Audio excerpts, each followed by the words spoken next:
we don't have enough inspectors. We don't have enough people at the labor board. And it's just been a slow erosion over the years. And it's sad because you're talking about people's lives. Which side are you on? Which side are you on? Ed Flash Ferenc is the host of America's Workforce. It is the only daily labor radio program in America and has been on the air since 1993, according to their website, which is amazing. Supplying listeners with useful, relevant input into their daily lives through fact-finding features, in-depth interviews, informative news segments, and practical consumer reports. The program airs in Cleveland, Ohio, and is available wherever you get your podcasts. You can find out more on awfradio.com. He's also our next guest. Flash, welcome to the Valley Labor Report. Hey, Jacob, thanks for calling me today and being on your report. I'll tell you, it's great to be on in Alabama. We need more unions down there, so anything we can do to make it happen, let's make it happen. Okay, brother? Absolutely. That's the goal. That's the goal for sure. So, funny enough, you had a whole other career in radio before launching America's Workforce in '93. You were reading the news on like a popular morning show on WMMS out of Cleveland. Is that right? That's right.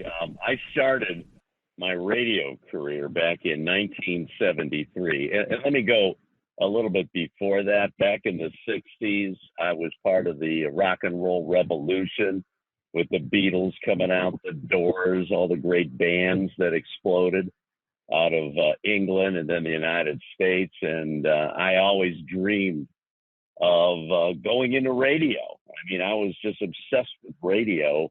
And in fact, when I was at high school, Normandy High School in Parma, Ohio, I got involved in the audio visual department. And in my senior year, I did the morning announcements. So I just kept gravitating toward that. And then I went to Cleveland State University, joined the campus radio station, and lo and behold, here I am, a sophomore. With a year under my belt, there was an opportunity to join WHK and WMMS. And the reason for that is because there was some new ownership. They were bought by Mallwright Communications in late 1972. There was a lot of staff changes, which is typical with new ownership. And they were looking for some college kids, like interns. And I just happened to be at the right place at the right time. I answered the phone on a Friday afternoon. They said, hey, we want you to work in the newsroom. And when can you start? I said, you know what? I could start in an hour if you want. And that was a Friday afternoon. I was there on a Monday morning. And I just want to let you know, it was $2 an hour. They did pay me $2 an hour. I didn't have to work for free. But it was a behind-the-scenes thing, and I worked on the AM side. And about maybe a year later, 1974, when I was 20 years old, I was on the air doing news. And the rest is kind of history. If you Google Jeff and Flash, you'll find out. Well, you'll see some crazy pictures of us and long hair and doing crazy things. But it was FM radio at its finest. I mean, we took a station which was virtually nothing and turned it into a dynamo back in the 1980s. I spent 21 and a half years of my life. I mean, we're talking a whole generation there, and it made me essentially who I am today. I mean, that's how I got the name Flash. I was the newsman. Jeff was the main guy, and we had characters around us. We did jokes. We did news. We had traffic. It was a full-service morning show. We had governors on, state reps, you name it. We mixed it all up and had a whole lot of fun. And that station, if you talk to anybody in Cleveland or if you go around the country, is responsible for having the Rock and Roll Hall of Fame located in Cleveland, Ohio. And much of that had to do with the management, the staff, to push that forward. And it's just a great venue. If those of you listening, if you ever get a chance to come to Cleveland, you got to check out the Rock and Roll Hall of Fame. It's a great project, and it's always evolving. But that's kind of my history. That's how I got into radio. And then after that, when in '94, when I left there, I did a couple of years in talk radio, and then the opportunity for America's Workforce came up in 1998. So I've been hosting this show. Actually, I've been hosting this show longer that I worked at WMMS. I'm in my in August of this year, it'll be 24 years. It's hard to believe. Wow. Yeah. That's pretty crazy. And you mentioned if you Google Jeff and Flash, you'll get a lot of stuff come up. And I did that, and and so I've got this. Adam, play this clip for me because it's Jeff when you Flash when you were. It was 83, I think, when this was recorded. So you would have been. How old would you have been in 83? I would have been 30 years old then. 30 years old. You got the nice beard. You got your like it was a sweater vest on. I mean, you were really rocking the look. Adam, let's go ahead and play that. Yeah, and I really, Flash, I hope this clip that you can hear it on your end as well, because it's a fun one. Go back into time here. Yeah. Here. Coming up next on Video Air Checks number 15, it's Jeff and Flash and the Buzzard Morning Zoo. Thank you very much, Denny. Okay, now what's this story, Flash? Oh, listen to this. They're calling it a case of a drug working a little too well. Doctors in Canada found an experimental antidepressant, mind you, that was causing patients to experience orgasms every time they yawned. Needless to say, this problem was slightly embarrassing for the two men and two women involved. One man said he was so exhausted he had to lie down for 15 minutes after each yawn. Pooped him out. What are you taking for it? Sleeping pills. Oh man, do you remember that? Do you remember that particular story? Oh yeah. That's what that show was all about. It was crazy news. We would pick up little tidbits. Sometimes we would produce them up with sound effects. There used to be a time on the show, we call it a stinger story at the end of the newscast. I would try to find a song that would correspond with the story. And it was a nice way to blend everything on the show. We often called, not just the morning show, but that whole station was the soundtrack of the city. And you have to keep, and I said this many, many times on interviews throughout the years, you have to understand Cleveland, Ohio. I mean, I was born and raised in Cleveland. My dad was a steel worker. An uncle was a steel worker. I had several that were Teamsters. I grew up in a union family, and they all had good jobs. I mean, jobs where a father can support the entire family, so his wife could stay home and raise the kids. I mean, there was a different time in America, and but that was instilled in me. And when things started changing in Cleveland, we saw, and I'm sure you've talked about this on your show, with jobs disappearing, manufacturing disappearing, jobs going to Mexico, and Mexico jobs going to China, race to the bottom. I mean, it's been going on for decades now. That's when Cleveland was pretty much referred to as the Rust Belt. So we saw that decline. And it's interesting to note that. I mean, we noted that on the show and all that, but with that decline, rock and roll, and I mentioned the Rock Hall, kind of became a passion. I mean, we would pack the old Cleveland Municipal Stadium with what we called a World Series of Rock with 80,000 people. We would go to, concerts were a big business, and that kind of took everybody's mind off the depression of the job situation. And so it was kind of fun to be there. It was sad to watch what was happening, but we filled that void. And and that was I think that was a big part of the success of MMS, because like I said, it was a soundtrack of the city. We knew what was going on. We had to come back and make people in some way appreciate the city, and we did that with rock and roll. And it really worked. You talk to anybody in Cleveland, they'll remember that. Well, and you did that with rock and roll, and you also did that in a way that in the production of it that kind of respected the legacy of the community that you were in. This was a union set, right? Y'all were represented by SAG-AFTRA. Yeah. I joined the union. You had to join the union in order to be on the air. When I first got in the station in 1973, I was behind the scenes, but the way the contract read, if you're going to be on the air, you had to be in the AFTRA, which was the American Federation of TV Radio Artists. And some people, young people, said, "Oh, why do I have to do that?" And I said, look, listen, I grew up in a union family. The benefits are going to come down the road, believe me. And when I left the station, well, they had new owners. The first thing they did was bust the union, and we saw that throughout America. But about 10 years ago, the Screen Actors Guild, and AFTRA, because of that, there was a lot of, obviously, finances kind of hit AFTRA, and you saw a lot of mergers, not just in corporations, but unions, too. And SAG, the Screen Actors Guild, and AFTRA kind of reached out to each other, and they joined forces. So now it's called SAG-AFTRA. And I always joke, I said, I'm in the same union as George Clooney. I just don't make as much money as him. Yeah, well, that's it. What was it? What were some of the,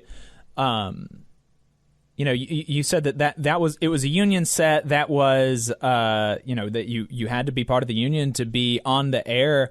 Were there other radio stations at the time that were not union that you could look to and you could say, oh, wow, we've definitely got this better? Or was everybody union at the time, and so it was difficult to see the benefit until the union was defeated, basically? Well, there were just a few other stations at that time that were union, and I honestly, I can't recall which ones, but when they were bought out, more likely than not, the new owners would go non-union, and that was just the case. MMS was an anomaly in so many ways, with the fact that we had ownership that lasted. They sold that station in 1992. I mean, for 20 years, Mallright Communications kept the union intact, and we built up a nice, obviously, equity in the union. And I'm collecting my union pension right now at 65. I came to term with that, and I'm collecting that now, and it's going to just continue to go up, because when I started the labor union show, and keep in mind that the labor union show is not part of any radio station. It's recorded at a radio station, a non-union station, but it's what's called, and probably similar to, you're on a podcast, but what has happened in radio, they have what they call brokered shows, where you buy an hour, buy 2 hours, and you see a lot of financial planners, people like that usually grab that time and try to sell their wares.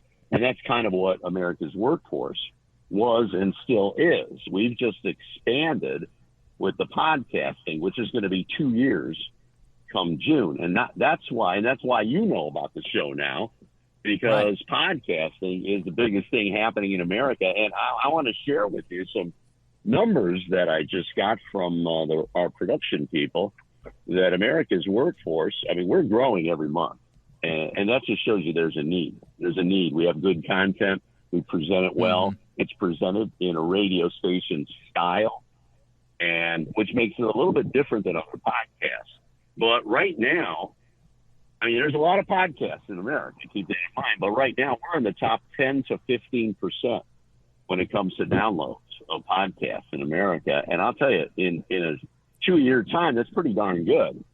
And I have to credit BMA Media for expanding it. I mean, we got Apple Podcasts, Google, iHeartRadio, Spotify, Pandora, and Stitcher. And that's just a couple of them right now. There's 6 of them, and it's expanding as we go. And more people. I mean, we contact people all around the country. California, I might say, is one place where we're getting a lot of response. Union-friendly state, I get it. And politically crazy state, I get that too.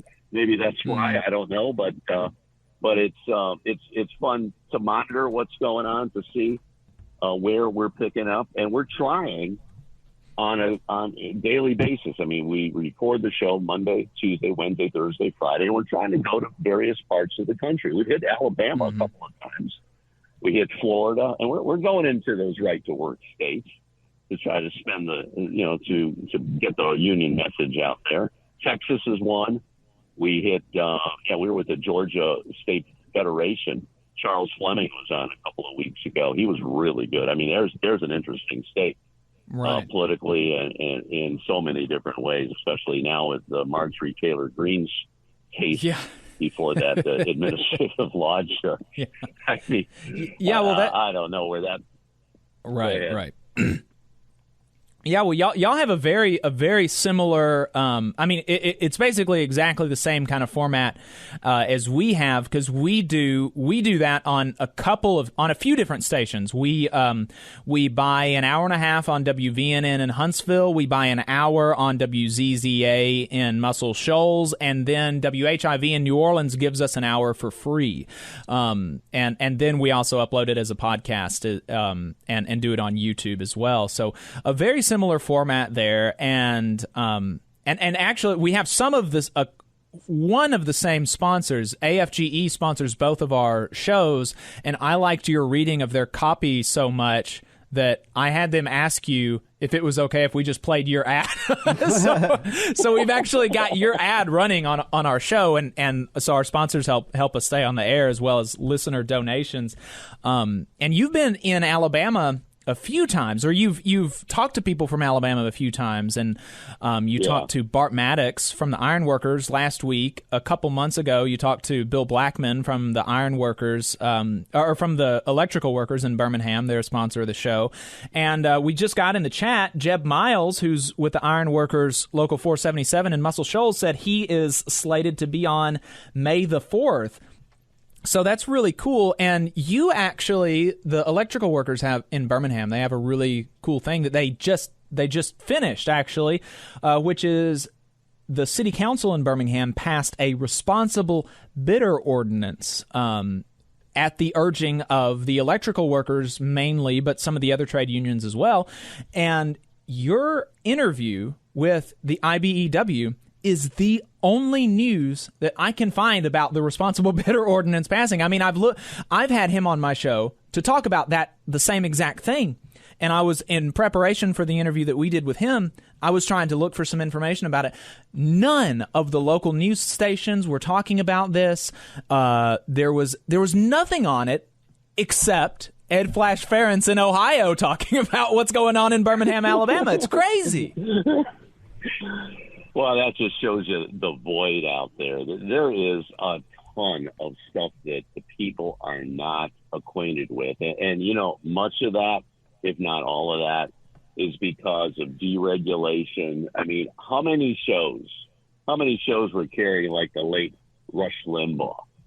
Or you've got the networks. I mean, it's just, you've got the religious aspect, but it's hardline conservative. And there's very few areas that talk about working class issues. And and I could speak to this here, when I talk to people and the first thing out of their mouth is, God, I love your show. I didn't know that. I'm not hearing that anywhere else. And it's sad. It's good that we're doing that and we're getting a response, but it's sad that not more people are doing that, because there is a craving for that.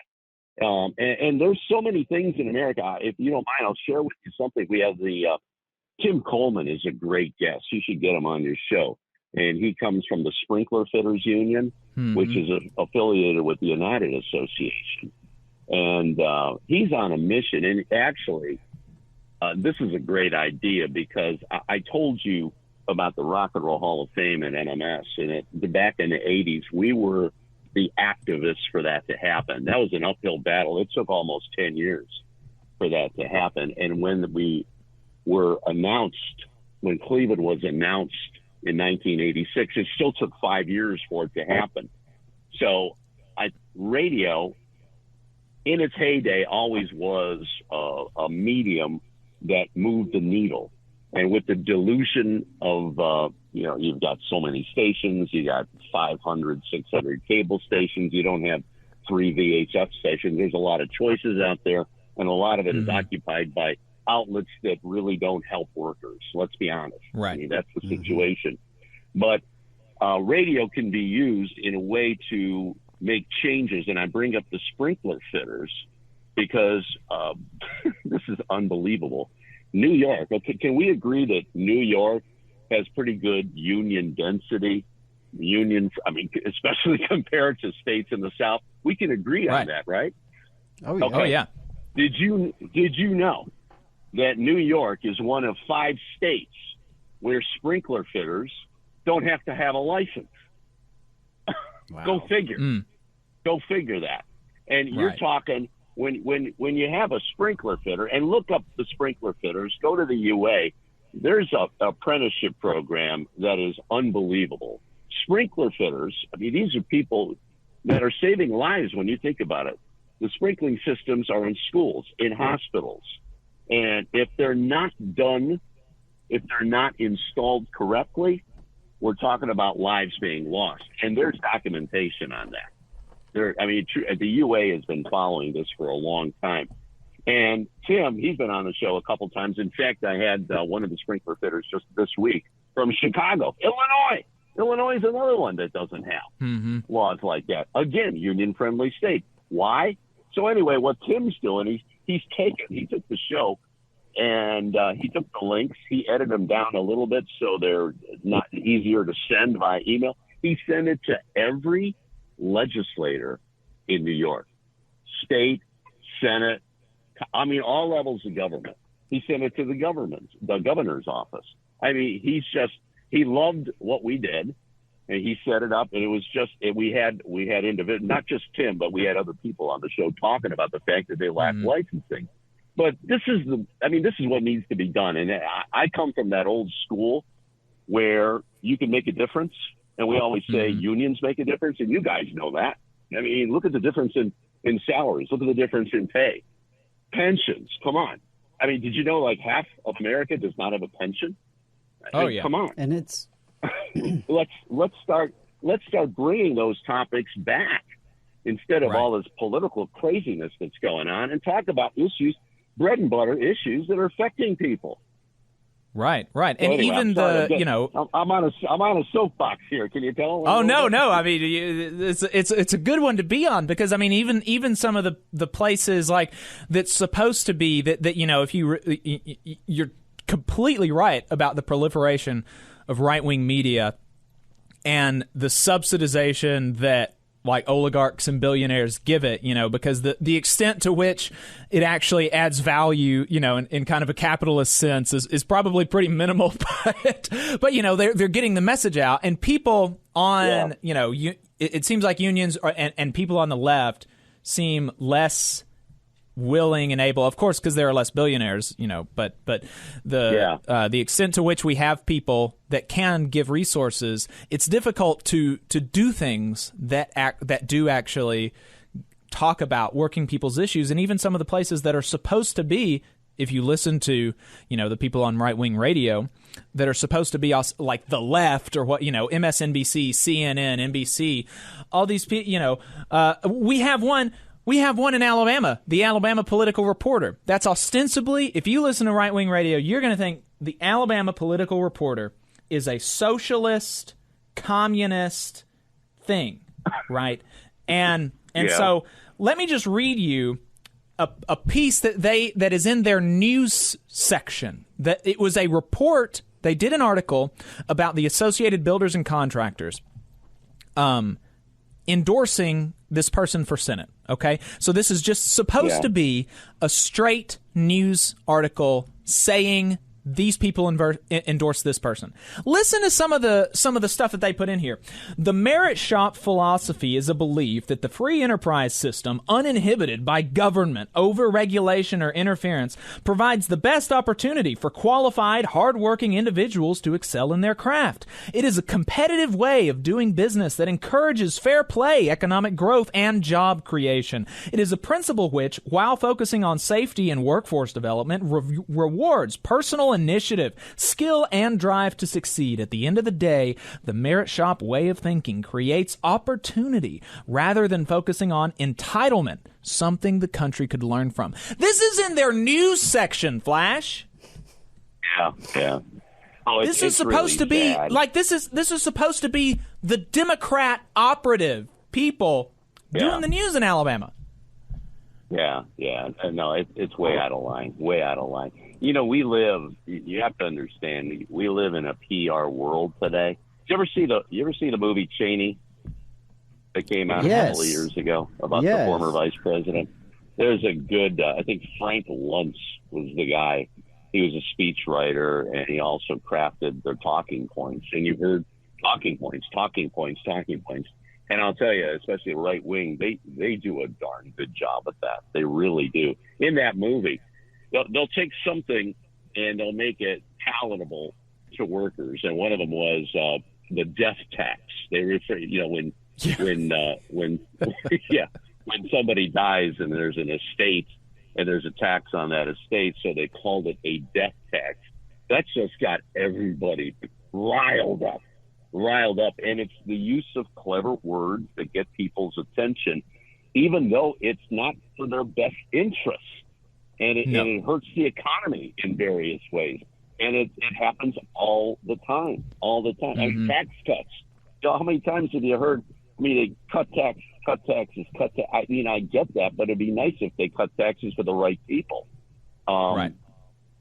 But that's not done. It's always the people at the top that that get hit. Speaking of cutting taxes, Alabama still taxes groceries. We still tax groceries. Really? We're one of only like 9 states that still tax groceries. And there are some people that are trying to repeal the grocery tax in Alabama. But do you know what they did instead in this last session? They passed another business tax cut for bosses. Yeah. We've got people paying 10% on groceries, and we passed another tax cut for bosses. Right. Well, remember when they floated the flat tax? They wanted to dump income tax altogether. Like a 17% flat tax. And we all know, the flat tax of groceries, we know who's affected by that. It's so sad. It's so sad. But again, we're talking about these things because we don't have good people in office. We certainly don't have a majority of them to make any difference. We got a tax on voting rights, and there's so many states that are technically one-party states. Ohio, I can speak to Ohio. I lived in Cleveland all my life. Ohio was a swing state. It no longer is a swing state. It's a red state. And it was a lot of this came, I want to say, back in 2010. This was Obama gets elected in 2008, and then you know what happened in 2010. Right. There was a big, and the same thing that's happening right now because Biden got elected. And we see these right-wing governors, Kasich in Ohio. You saw Scott Walker in Michigan, Snyder in Wisconsin, Snyder in Michigan. Rick Scott was the governor in Florida. Now, Florida was already right to work, but Wisconsin, Michigan went right to work. These were union states. Wisconsin, come on. And again, okay, let's use that term right to work. Doesn't that sound pretty? Hey, I should have the right to work. Right. Yeah, it doesn't mean a federal job guarantee, that's for sure. Yeah. Again, we get back to those talking points and how they sell. They're actually selling words and ideas that hurt workers. That's what's going on. And that's part of the PR thing that has happened. And that did not exist decades ago. And it works, just like political advertising works, you should see what's going on in the Senate race here in Ohio. We've got like 4 or 5 Republicans going after Rob Portman's seat, and they're just chewing each other alive. It's amazing. It's kind of fun to watch at the same time, though. Oh yeah, we've got the same thing here. People tripping over themselves about who loves Daddy Trump the most. It's really, for a party that ostensibly values like manliness and rugged individualism, they are just so incredible. Like, I couldn't imagine anybody, I could not imagine tripping over myself to fawn over another person in the same way that these people are doing to Donald Trump. Like, even if I liked them, I was a supporter of Bernie Sanders in 2016, and but I'm not going to trip over myself to be like, I'm the most Bernie like, it's just so weird. It's so weird. Yeah. And so all of this stuff that you're talking about, I mean, this is why you decided to start to do America's Workforce starting in the 90s, right? I mean, so that you could kind of platform these issues so that people could understand what's at stake in elections, and so that people could understand how to make their lives better in between elections too. Because when you're talking about unions, when you're talking about organizing your workplace, like you don't have to have anybody's permission. You don't have to wait for an election. You don't have to wait for the boss's permission or a politician's permission. You can just go out and do the thing and make your life better, and that's like that's cool as hell, I think. And so you can talk some more about, but is that basically why you wanted to do the switch from, kind of the general morning show to a straight war talking about unions like every day? Well, it evolved. Let me be honest. There was an opportunity. We, in 97, the talk radio thing, we worked on a 50,000 watt station, and they had a format change. And in fact, I worked with my partner that I worked with at MMS, Jeff Kinspach, and they decided to go in a different direction. So I was doing some voice work, part-time work here, and somebody that I worked with at one of the stations at a sister station of it was 3WE. This is now WTAM. You could probably even get it down there. It's a 50,000 watt powerhouse at night. But again, it's formerly a Clear Channel station, now iHeart, very far to the right. But there was this opportunity that came upon me and said, hey, can you fill in for me?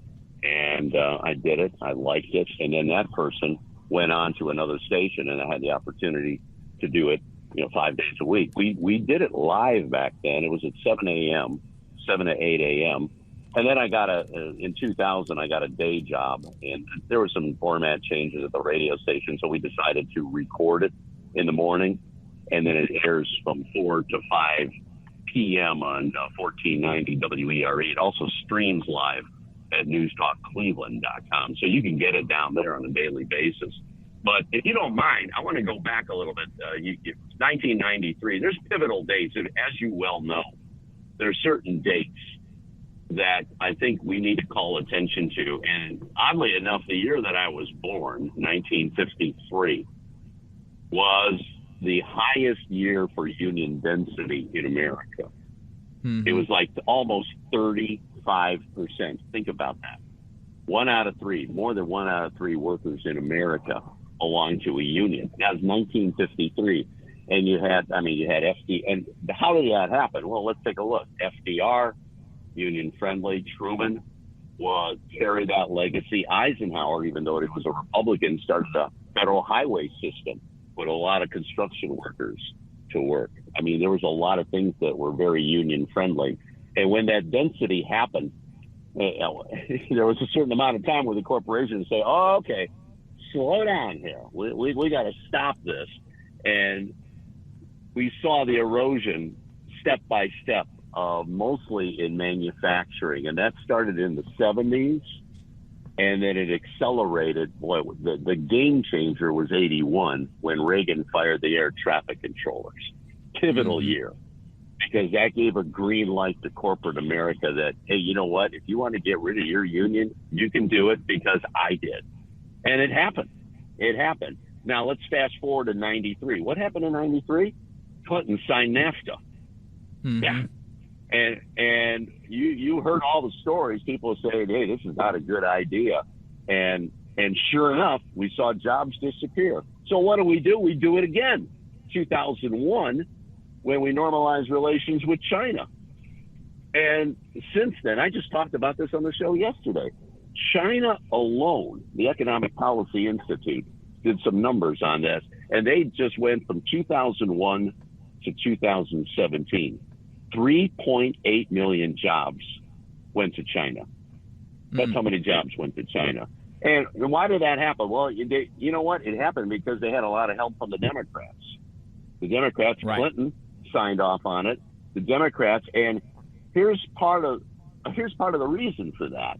Union density went down. By the time I talked about 1953, 35%.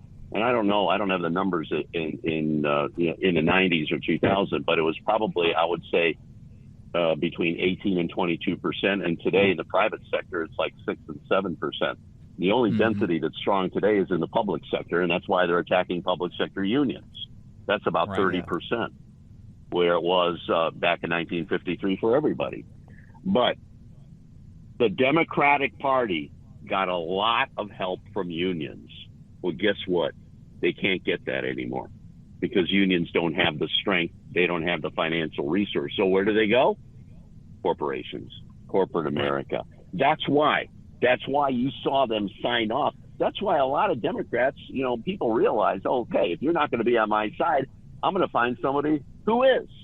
And if an opposite party person, speaking about a Republican, is going to talk the talk and walk the walk, and that's how Trump got elected. When you think about it, what did he talk about? I'm going to bring all the jobs back. Well, guess what? They bought it hook, line, and sinker. So that's kind of in a nutshell what's happened here in America. If you go back almost 50, 60 years. Right. And it's been so, the part that the Democratic Party played is really, is really shameful to the legacy of FDR and the people that did support unions in the Democratic Party, and even when unions were able to help them more than they can now, they still.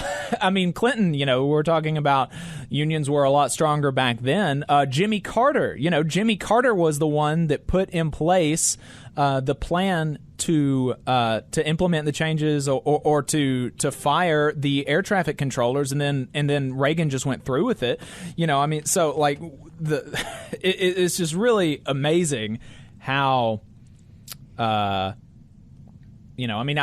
what happens when you have a party that's supposed to represent workers and bosses, I guess, is that the Bible says you can't serve more than one master. You'll go to love one and hate the other, and the Democrats by and large have grown to love the bosses, unfortunately.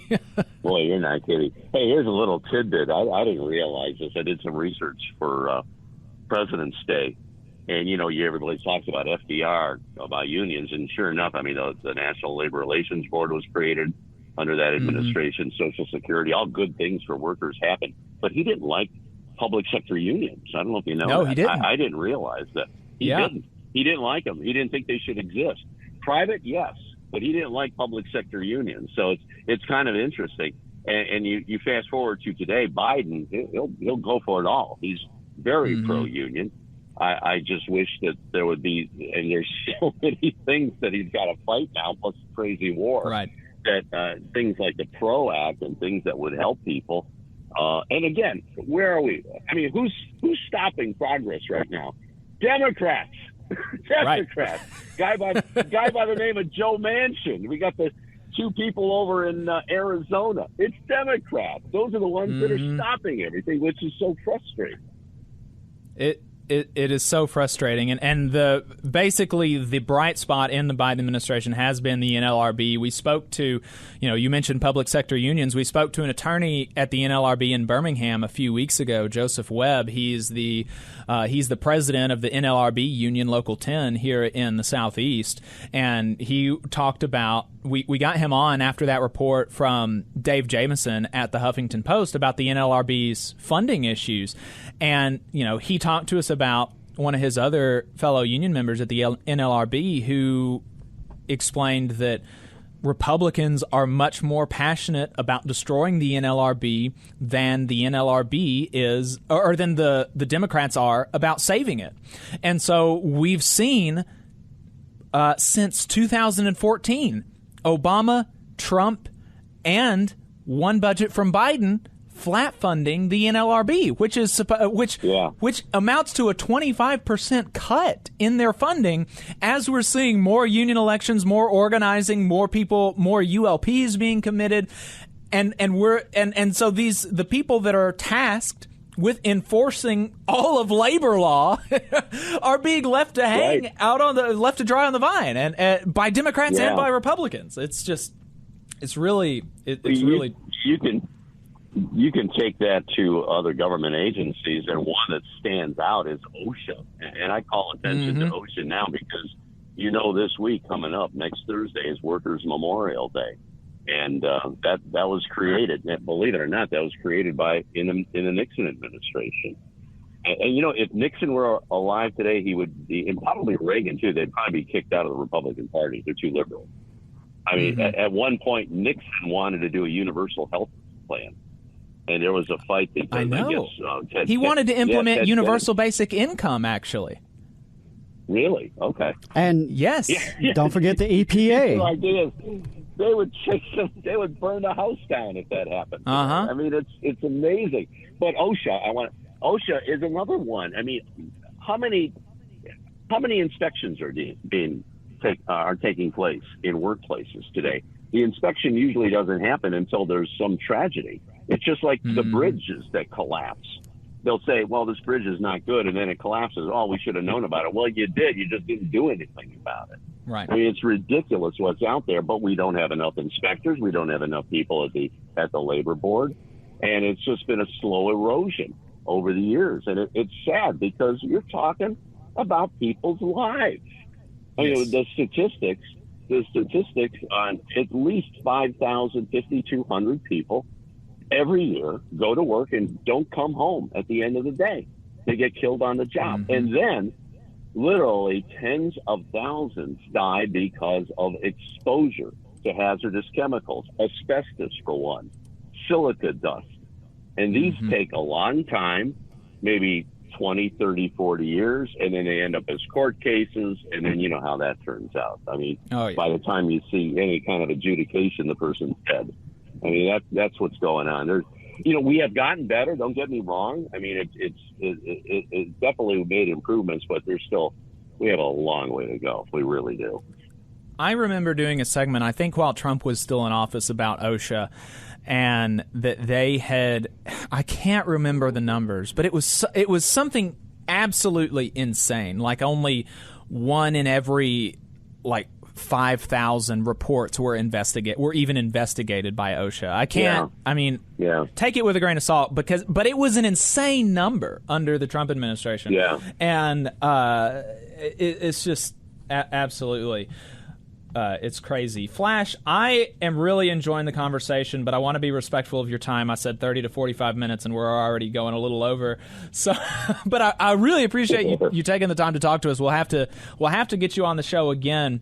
And we'll leave you off with this. Do you have any advice for us and for folks across the country who are doing, labor podcasts, labor-friendly radio shows, things like this, as somebody who's been doing it for over 20 years? Well, yeah, two things. Content is king. If you have good content, eventually they're going to find you. Now, there's a lot out there, and it's sometimes hard to find. The other word of advice, social media. And I bring that up. You know what's going on at Amazon. You know what's going on at Starbucks. The bottom line, especially, and these are people that are organizing without the help of big unions. It's amazing to see the grassroots effort, the rank and file effort that's going on. You know how they're doing it? Social media. They have found ways. The guys, this is a great story, and I'll be brief. I don't know if you followed the Amazon Staten Island at the warehouse.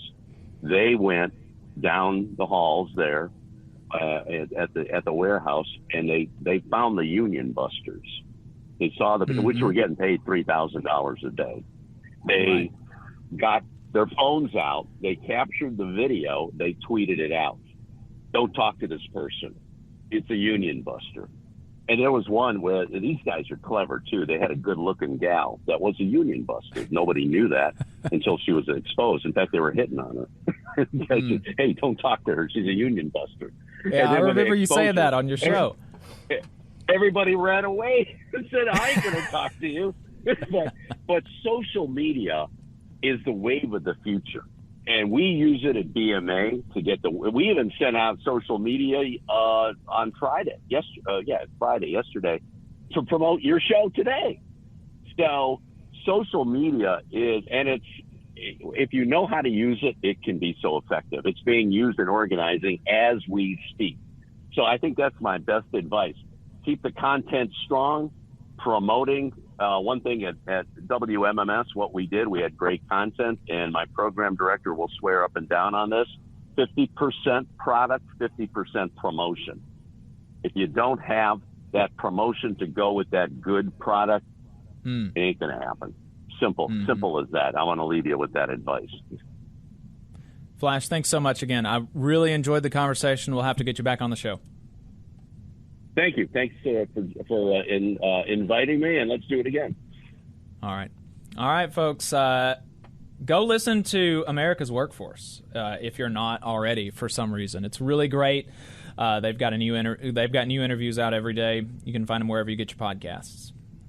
And I appreciate you, Jacob, for turning me on to it. I mean, I would have never known, and knowing that folks like Jeb right here in our community are being interviewed by America's Workforce Radio, it's really cool. It's great stuff, and so it's something that, of course, we want to learn from on this program, and I hope that they pick up some Alabama listeners. Yeah. Because, as Flash mentioned, they are interviewing union organizers and officials and rank-and-file workers from across the country, including the Southeast. I know you shared something with me the other day from AFT, Mississippi. So, it's great to see that, and I think we've talked about this on the show a little bit, the growth of alternative, pro-labor media.